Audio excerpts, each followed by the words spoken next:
Olá, é um prazer estar aqui com vocês em mais um episódio do Carreiras no Plural.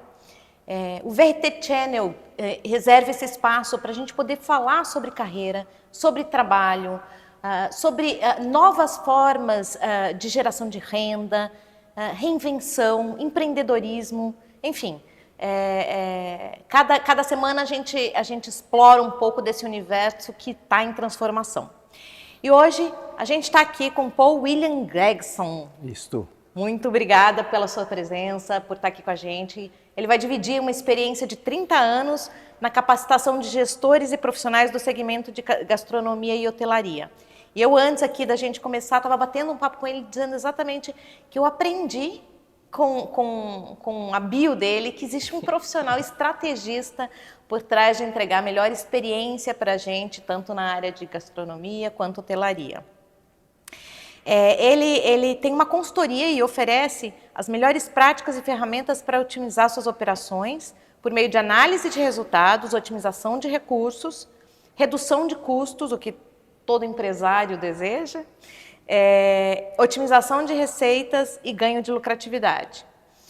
Então ele é a parte que pensa a estratégia para ter um negócio mais saudável, com uma melhor experiência para os clientes e com um melhor retorno para os acionistas. Ele é referência em workshops e palestras, treinamento de equipe e principalmente reestruturação de processos em gastronomia. Depois eu quero que você deixe o seu Instagram, tem lá algumas dicas já de como essa mágica acontece depois que ele entra no processo. Bem-vindo. Se eu não te apresentei, se faltou alguma coisa que seja importante e você queira falar, fica à vontade. Imagina, foi perfeito. Muito obrigado pelo convite, muito obrigado a todos vocês que nos acompanham aqui e espero dar conta de tudo isso que você pediu para a gente falar. Estratégia, desenvolvimento de pessoas, é muita coisa. Vamos lá. Vamos no que couber. Estou à disposição. Qualquer coisa a gente faz uma segunda rodada. Eu te chamo de novo. Muito obrigado. Então, eu estava dizendo que eu achei muito interessante nessa questão de terem profissionais experientes traçando estratégias para impulsionar a gestão no setor de gastronomia. O que te levou a escolher essa profissão, há 30 anos atrás? Pois foi uma coisa interessante, porque meu pai era contador, e naquela fase que todo mundo tenta tomar uma decisão, o que eu vou ser quando crescer, eu também tinha as mesmas dúvidas, não sabia o que eu ia fazer, eu pensei numa carreira, até por uma certa influência do meu pai, de contabilidade, alguma coisa na área de finanças, também me atraiu muito a questão da diplomacia, e eu sempre tive uma certa facilidade com o idioma, afinal de contas meu pai era inglês, então falar inglês para mim já foi uma coisa que meio que natural desde a infância, então isso já foi uma vantagem competitiva, posso dizer assim. Então eu via muito isso, e aí um dia, eu analisando as possibilidades de carreiras, vi uma notícia no jornal a respeito de um curso de hotelaria, e aquilo tocou o sininho na minha cabeça, falei, puxa, isso pode ser bem interessante. Aí fui atrás de informações e fiz o vestibular, passei e fiz o curso. Já no início do curso, nos primeiros 40 dias de curso, já fui para um hotel trabalhar, fiquei lá quase 3 meses trabalhando, fazia parte já do currículo. E foi apaixonante, falei, cara, é isso mesmo, é isso que eu quero fazer. Que legal. E foi muito legal, porque se você parar para pensar, quantas profissões exatamente se dedicam a servir o outro? A pensar no outro como alguém que merece receber alguma coisa diferente? São poucas, né, as profissões. A gente pode pensar algumas profissões na área de saúde, talvez, médicos, enfermeiros, eles estão ali servindo. E aí eu comecei a observar isso, eu falei, existe um diferencial. E uma das primeiras disciplinas que eu fiz na faculdade foi de marketing. E eu lembro muito bem que o professor falou que uma das regras de sucesso de qualquer carreira, e já fica uma dica para vocês, é você buscar um diferencial. Isso há 30 anos atrás. Hoje em dia se fala sobre isso ainda, né? Busca o diferencial. Quer dizer, há 30 anos eu escuto isso. E aí eu pensei bem nisso, falei, é esse o caminho. Eu acho que trabalhar com hotelaria vai ser uma coisa bem interessante para mim. E trabalhei em alguns hotéis pelo Brasil, até no exterior, foi muito legal. E estou apaixonado por isso desde então. E, enfim, a gente vai conversar bastante, mas virei professor nessa área, e, enfim, é muito legal. É a minha próxima pergunta, inclusive, né? Ótimo, porque, acertei. Pois a gente está num bom timing. Não, mas porque, assim, é muito interessante esta carreira, né? CLT, vamos dizer, e em dado momento pivotar para consultoria, para academia. Então, eu queria que você contasse para a gente em que momento da sua carreira isso aconteceu, em que momento você estava e o que te levou a tomar essa decisão. Bom, eu já trabalhava no ramo já há alguns anos, poucos anos, coisa de 4, 5 anos mais ou menos. Já tinha trabalhado em Manaus, em Foz do Iguaçu, ou seja, do Oiapoque ao Chuí praticamente. E depois estava de volta em São Paulo, trabalhei no Rio nesse período. Então, 5, 6 anos depois de formado, eu tive aquela arrogância de achar eu já sei muita coisa. E descobri rapidamente que eu não sabia quase nada, claro. Porque muito acha quem sabe, que acha muito não sabe nada.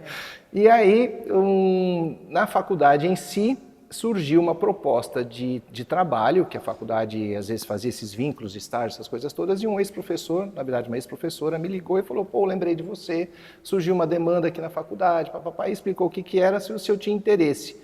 Aí eu expliquei para ela, olha, agradeço muito a oportunidade, você ter lembrado de mim, mas eu estou trabalhando tão bem, eu estou tão feliz onde eu estou. Ela falou, não é para você deixar o que é para agregar. Naquele momento eu parei para pensar, como assim agregar? Eu já faço uma coisa, como assim eu vou fazer duas? Eu fui ver o que era, eu não estava entendendo que isso era possível, E aí fui conversar com essa pessoa, ele estava querendo abrir um restaurante e precisava de uma ajuda.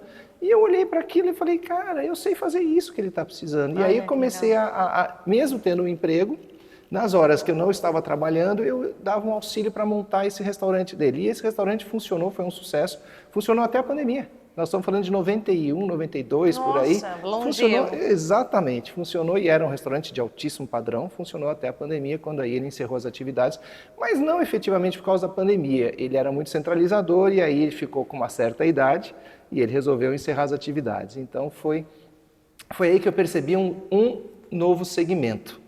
E aí eu abri a minha consultoria e comecei a trabalhar com isso desde então. Mas simultaneamente, continuou simultaneamente? Simultaneamente. Eu tive a sorte de trabalhar num departamento dentro de hotel em que eu não trabalhava final de semana e feriados. Morro de inveja, queridos colegas hoteleiros, eu sei que isso é raridade, porque a gente trabalha muito feriados, férias, final de semana, feriados prolongados. Eu trabalhava numa área em que eu tinha esse privilégio. Então eu tinha esse tempo livre e aí naturalmente a coisa foi escalando do emprego fixo, a consultoria chegou num ponto que eu estava, e eu falei, agora é hora de virar a mesa, e aí então eu me dediquei mais à consultoria e à formação de pessoas. Você falou uma coisa, a gente que vai e usufrui dessa, e a gente esquece que tem um bando de gente que está lá trabalhando, no fim de semana, enfim. Deixando sua família, enfim, às vezes filhos, enfim, uma série de coisas para prestar o serviço. Então é isso que eu digo, a gente tem que ter, a gente brinca muito no hoteleiro, a gente fala da alma hoteleira, que é se entregar realmente para aquilo que você está fazendo. Eu estava falando, eu fiz coincidentemente, nesse sábado, uma aula de gastronomia com a minha filha de 12 anos, Que legal. Então, a gente estava num hotel que oferecia essa experiência, de uma aula de gastronomia com o chefe. E aí a gente foi e tal, e abriu fez a massa, abriu a massa, enfim. E ela super se deu bem, jeitosa e tal. Aí ele disse assim para ela, olha... E também pelos comentários que ela fez ao longo da aula e tal. Só nós duas e ele. Aí ele disse assim, olha, eu tô morrendo de medo porque você tem um jeito de chefe, escolhe outra coisa. Mas ela tem 12 anos, então ele tem ainda mais uns 6 anos para se garantir. Não, ela não vai escolher, mas a gente vai cozinhar juntos, vai ser bom. Que legal. Tem uma coisa que você fala que eu gosto, que é sobre a importância do planejamento, A gente sabe que planejamento é importante em todas as profissões.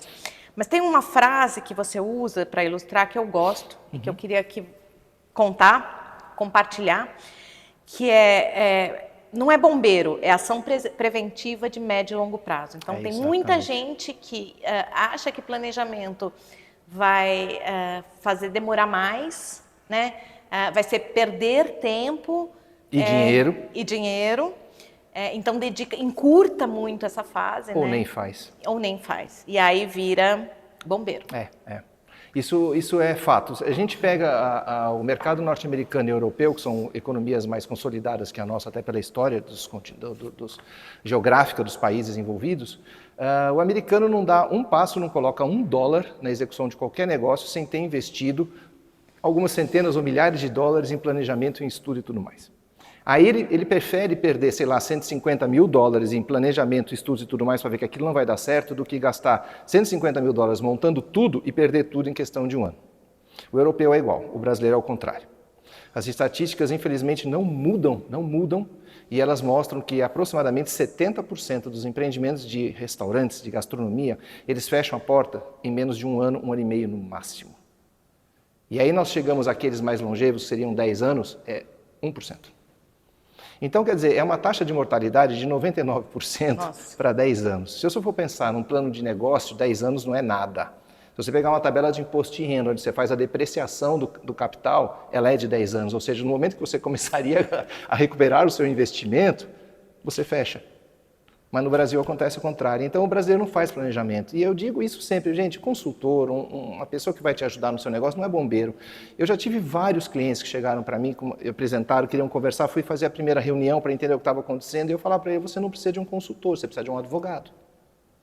Porque a situação chegou num grau, olha, ele está devendo INSS, FGTS, não pagou os funcionários, está com dívidas no cartório, enfim, ele está com uma série de problemas financeiros, equipamentos sucateados, funcionários irregulares, funcionários insatisfeitos, produtos de segunda qualidade. Eu falo, isso daqui, infelizmente, não tem mais solução para um consultor. Você passou daquela curva em que alguém poderia te ajudar. Tem consultores que dizem nenhum negócio é perdido. Claro que não é, mas se você já está no prejuízo, você vai investir mais ainda para reverter aquele prejuízo? Eu já tirei clientes de redução de custos, de controles e tudo mais, e o empresário quis fazer. Agora, a maioria dos empresários do ramo de gastronomia, infelizmente, ainda são pouco preparados para aquela função, acham que é só misturar um ingrediente com o outro e vira dinheiro fácil, e acabam se perdendo com isso. Esse perfil tem mudado, graças a Deus, com os cursos de gastronomia, as formações. Muita gente está procurando esses cursos para se formar. Eu mesmo, como professor, já dei aula para muita gente que empreendeu, tem sucesso e abriu 1, 2, 3 restaurantes e está ganhando dinheiro com isso. É um bom negócio? Sem dúvida, mas é um negócio, não é lazer. Então eu sempre falo, se você curtiu fazer o seu final de semana com a sua filha, a massa e tudo mais, mas você não enxergar aquilo como um negócio, esquece. Esquece, não faça. Fazendo uma analogia, é como as empresas que não investem, por exemplo, em comunicação estratégica e contratam uma consultoria numa hora de gestão de crise. Acham que vai resolver assim, né? Não vai resolver assim. Então, você criou, eu falei para um empresário uma vez, você tem um restaurante há 25 anos, você criou esse problema durante 25 anos, você espera que eu vá resolver isso em quanto tempo? Não é assim. Não é. Então, mistura dinheiro do caixa do restaurante para pagar a conta pessoal, é uma confusão. E então o negócio se perde. Mas, enfim, a consultoria, trabalhando com planejamento estratégico, ela evita que tudo isso aconteça. Então, não é porque você está cheio de problemas que a consultoria não vai te ajudar. Ela vai te ajudar a evitar que os problemas se maximizem, né? E são projetos ou serviços, né? Uma prestação de serviço com um tempo determinado, com começo, meio e fim? Ou também é uma questão de acompanhar, enfim, de continuar acompanhando? Perfeito. Existem as duas modalidades. Eu costumo trabalhar sempre com um projeto de começo, meio e fim, porque eu não gosto de ter o cliente preso comigo. Eu não acho isso correto, eu não cobro mensalidade de nenhum cliente, eu cobro pelo trabalho executado e pelo resultado que foi obtido. Então eu vou te vender uma consultoria, vou dizer o que eu vou fazer, quanto tempo vai durar e o que nós vamos conseguir com aquilo. E qual é a sua parte nesse processo, porque eu não faço nada sozinho. Porque amanhã ou depois, se você não participar do processo, não vai ter aquela continuidade, o multiplicador. E aí o cliente fica preso em mim e eu não acho isso correto. Acho que ele precisa conseguir andar sozinho. Mas existem alguns clientes que pedem um acompanhamento e aí sim a gente faz um acompanhamento mais... mas não precisa ser uma coisa do dia a dia, não precisa, porque o que a gente faz é uma mudança de mentalidade, de processo. Entendi. E uma vez incorporado esse processo, ele se multiplica naturalmente. Você falou de cursos, né? Sim. Eu queria que você falasse um pouco sobre isso. Quais os cursos, livros, não sei, que estão disponíveis, que você mesmo ministra, enfim. Esses dias, conversando com um amigo do ramo, a gente estava conversando sobre isso, que também atua nesse segmento, a gente faz algumas parcerias até. Eu fiquei assustado quando ele me perguntou quantas pessoas eu já tinha capacitado e eu nunca tinha feito essa conta. Aí eu fiquei curioso, fui fazer, eu cheguei à conclusão de 8 mil pessoas. Nossa. Então, em 30 anos de carreira, eu já consegui ajudar na formação, né? Porque eu não faço sozinho, é uma multidisciplinariedade aí, 8 mil pessoas. E eu olho para trás e eu falo, que bom que eu consegui fazer isso, porque esse era o meu objetivo há 30 anos atrás, ajudar as pessoas a crescerem. Porque eu fui muito ajudado no meu início de carreira. Então eu acho justo eu repassar isso. Entendi. E os cursos hoje são online na área de custos, controles, compras e na parte de bebidas, a parte de coquetelaria e vinhos, enologia. Então, outra palavra que eu aprendi, mixologia. Mixologia. Há 30 anos atrás era bartender, né? Depois, na verdade, era barman, porque as mulheres não estavam nesse segmento. Verdade. Não estavam. Aí as mulheres começaram a entrar nesse segmento e hoje elas estão representadas. Então aí a nomenclatura mudou de barman, porque barwoman ficava o som estranho, né? Então virou bartender. E aí a mixologia, porque é um princípio da arte de misturar os ingredientes. Mas não é uma alquimia, tipo desenho animado que você vai colocando, as coisas explodem, né? Existe um estudo, a quantidade, a proporção de cada um para você ter o aroma, para você ter o sabor, para você ter, enfim, uma série de características ali do coquetel. Com regras, inclusive, existem receitas internacionais. Se você tomar um gin tônica aqui no Brasil, ou na França, ou na Inglaterra, ou em qualquer país do mundo, tem que ser do mesmo jeito. Então, o meu marido adora Aperol Spritz e ele faz, ele quebra a regra. Ele fala, não, o meu é mais gostoso, o que eu faço é mais gostoso. Mas aí ele tem lá as proporções, ele quebra a regra. Então, aí, enfim, tem um padrão, uma coisa, ciência de alguém que estudou poética. Isso, licença poética, exatamente. Mas quando você está no ambiente familiar ou de amigos, isso é sem problema nenhum. Agora, quando você está no ambiente comercial, você não pode quebrar essa regra, porque uma pessoa que viaja o mundo inteiro, por exemplo, e tem o gosto do Aperol Spritz, ele vai perceber e falar assim, esse Aperol está estranho. Não, mas mesmo de um estabelecimento para outro, né? Às vezes o próprio bartender, enfim, faz diferente. Ele diz, nossa, o daqui não é bom não, o de lá. Então, assim, mas aí também tem uma questão de formação e treinamento, que é outro tema que você fala bastante, né? Exatamente. Da importância do treinamento nesse segmento. Não existe algo mais importante do que você ficar treinando as pessoas o tempo todo. Treinar, capacitar, o nome que você quiser dar. É a repetição que você vai fazer a busca da excelência. Então você vai praticando, vai treinando, vai evoluindo e isso vai ficando cada vez melhor. Esse é o princípio. O que nós temos no problema nesse nosso segmento é um turnover muito alto. Eu ia dizer isso. Um turnover muito alto. Então, e por diversos fatores. Mas o fato é que essa reciclagem, essa capacitação, daí a importância do agente multiplicador dentro da empresa. Senão o consultor vai ser chamado o tempo todo. É ótimo, vou ganhar mais dinheiro, mas eu me sinto uma fraude, às vezes, tendo que voltar na mesma empresa para fazer a mesma coisa, porque toda aquela equipe mudou. Eu falo isso, às vezes, para o empresário. Pensa o que está acontecendo, por que a tua equipe muda tanto? Qual é o problema efetivo? Porque não é, enfim, esse ou aquele, deve ter um conjunto de fatores, né? E aí a gente volta, recicla, daqui 6 meses tem que voltar porque a equipe já mudou de novo, desde aquele multiplicador já foi embora. Então existe um turnover muito alto nisso. E isso acontece por vários motivos, mas um principal que eu vejo é a falha na contratação. Os empresários, de uma forma geral, contratam muito mal. Existe uma falta de mão de obra no mercado, como existe em vários outros segmentos, mas a contratação é sempre feita de uma maneira muito, assim, pouco profissional. Quando você entra na hotelaria de alto padrão, 5 estrelas, redes internacionais, quase não, existe todo um procedimento, existem regras, perfis definidos, isso aí funciona perfeito. Mas quando você vai para o restaurante de rua, o self-service, a lanchonete, o restaurante que aquela família depende daquele negócio para viver, aí entra alguém que conhece, um amigo de um amigo, primo de não trouxe. sei quem. Eu já fiz consultoria onde tinham 8 funcionários no salão, 6 eram familiares. Era primo de um, esposo do outro, namorado, não sei o quê. Eu falei, gente, se morrer um cara na família, o restaurante fecha. Porque vai todo mundo pro velório. Então, esse é o tipo de contratação que acontece muitas vezes. E isso acaba gerando um turnover muito alto, né? Então, investir, pessoal, investir em pessoas com formação. Né? Não só com experiência, mas com formação. Esse é o profissional que fica com você e te ajuda a desenvolver a empresa. E também, assim, se ele entende que